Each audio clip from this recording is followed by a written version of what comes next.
welcome to my video. My name is Kate Good, and I'm going to be sharing with you a really important secret that'll help your sales presentations.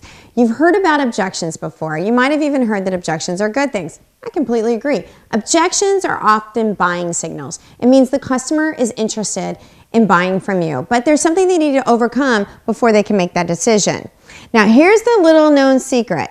Many times there is a hidden meaning behind that objection. So the customer tells you one thing, but they really mean something else. So I'm going to share with you 10 objections that we commonly hear in the leasing presentation. And then I'm going to discuss with you what the hidden meaning might be behind why they just said what they said.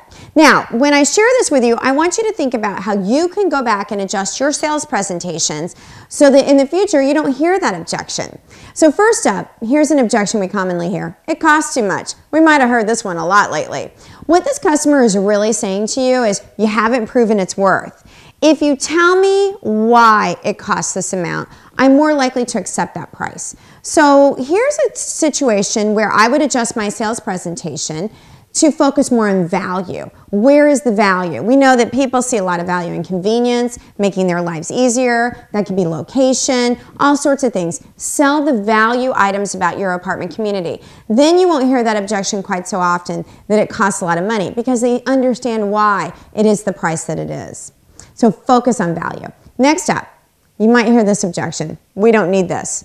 What they're really saying to you is, you haven't made me want it. Wanting it is so important. The customer has to want something in order to pay for it. There's a difference between needs and wants, and really understand what is important to this customer. I'll give you an example. A few years ago, we started to put home docking stations in apartments. Nobody had heard of this before. Why would I want a home docking station?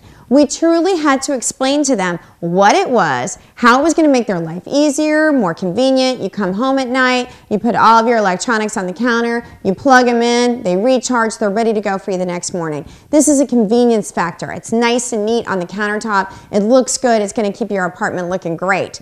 When we really explained what a home docking station was, how it's going to make their life easier, they started to understand why they truly needed to have that in their home. So sometimes it takes a little work on your part to explain why something is going to make their lives more convenient or make them happier in their living situation. Another objection you might hear is, I'd like to think it over. What they're saying to you is, I'm not convinced, go away. Because if they found something they really liked, what's to think over? This is a situation where I would go back and audit my leasing presentation and think, where did I not connect with them? Possibly they didn't find what they were looking for. So I need to spend a little more time understanding what their needs are and linking them to my apartment community so they know that they found what they're truly looking for in an apartment home. That's when they're convinced that this is the best home for them. Another objection you might hear is we have other priorities. You know, this can mean a lot of different things, but what they're really saying to you is, you haven't shown me this is important. So this is a case where we've got to spend some time to truly understand what this customer's priorities are. What is important to them in their home? What do they have in their current home that they'd like to see in their future home? What was their reason for coming to this community in the first place? Was it the location? Is it close to work? Is it close to daycare, schools, their activities in their private time? Find out what those priorities are. Each and every customer is different. Everybody's going to have different priorities. What you may think is important to you may not be important to that customer. So don't project your own needs in that presentation. Think about what the needs of the customers are. That is the ultimate priority. Oh, this next one, it just gets me. When I hear a customer say, my friend told me about another place, I get so disappointed because I have been leasing apartments for 22 years. I am an apartment expert. I'm good at this stuff. I know so much about apartments. But yet their friend who does something else for a living is all of a sudden the expert in apartments. When I hear this objection, I know that I need to do a better job building a trust bond with a customer so that they know, I know what I'm talking about. I am an expert, but more importantly, my number one job is to help you find a great home. I want to help you find your new home. And that's why I'm asking these questions, and that's why I'm showing you my different options and talking to you about your needs, because I want to find the home that's best for you. When you do that, you help them move away from the opinions of other people and trust you as that apartment professional. Another discussion or objection that you might hear is, I need to discuss this with another person. What they're really saying is, you haven't captured my attention, go away. I want to talk to somebody else about it. You're not helping me at all.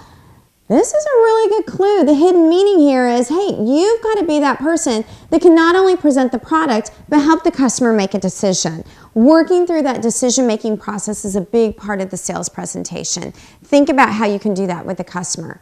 If they simply say, another objection, this won't work, you know what they're saying there is, you haven't shown me what I'm looking for.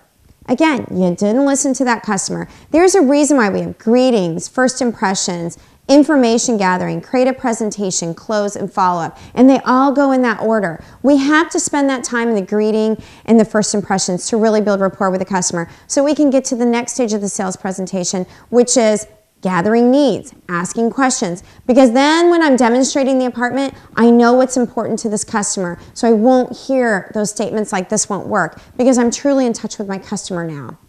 The next objection I want to share with you is, maybe they give you a money objection that's very specific, like, we can't spend money for parking. What they're really saying is, I'd rather spend my money on something else. It's not saying that they don't have the money. It's just maybe that they've got other priorities for that money. Again, find out what those priorities are. Focus on what their needs are. It's not one size fits all today. We can't just give them one offer and expect everybody to buy it. We've got to have some flexibility in our offers. Listen to what is important to that customer and come up with something that works for them. And then the second to last one that I want to cover is this. This is pretty funny too. What do you do when you get that person that says, I don't think my husband will like it? Let me tell you something about this customer. They just told you a lie. Because if that customer was truly interested in this apartment and really liked it, what are they going to go home and tell their husband? Honey, I just found the perfect apartment. You will love it. Well, that person won't go to bat for it if they say their husband won't like it. Because if they like it, they would go home and tell that other person why they like it. So I really want you to focus on that person that's right there with you. They're the decision maker. They're the person that you need to sell. Once you've sold them, they will go sell the other person. They're giving you a clue when they say, my husband won't like it. You need to sell them. And finally, if you hear this objection, I want to look around and see what else is out there. This is a really important one here. They're afraid of making a mistake. Every good sales strategy should have something in it to take the fear out of making that decision. I like to hold an apartment for 24 hours. Go ahead and fill out the application, take that check, put it in the safe, hold on to it, and let that person really think about the decision that they're making. After they've gone to the trouble of writing you a check, filling out the application, spending that extra time in your leasing office, they're probably not going to come back and pick it up. So take the fear away. Do something so that they're making a decision, but it's not a permanent decision. They still feel like they can back away from that if they need to. I'm willing to take that gamble because I know I have a great apartment. I know it stands up in the marketplace, and I know I did a great job selling it. I'm willing to take the fear away from making that decision right now by giving them a channel, an opportunity to hold that apartment, to think about it. But the key is to get that application filled out, because once they've given you that personal information, they've created a bond with your community, which is so important. It'll work for you. Give it a try.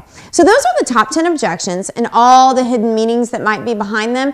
I want you to think about that next time you have your sales presentation. When you hear an objection, it's a great thing. Think about the hidden meaning and how you can adjust your sales presentation to be more effective at what you do. My name is Kate Good, and I truly enjoy sharing all these great sales tips with you. Thank you.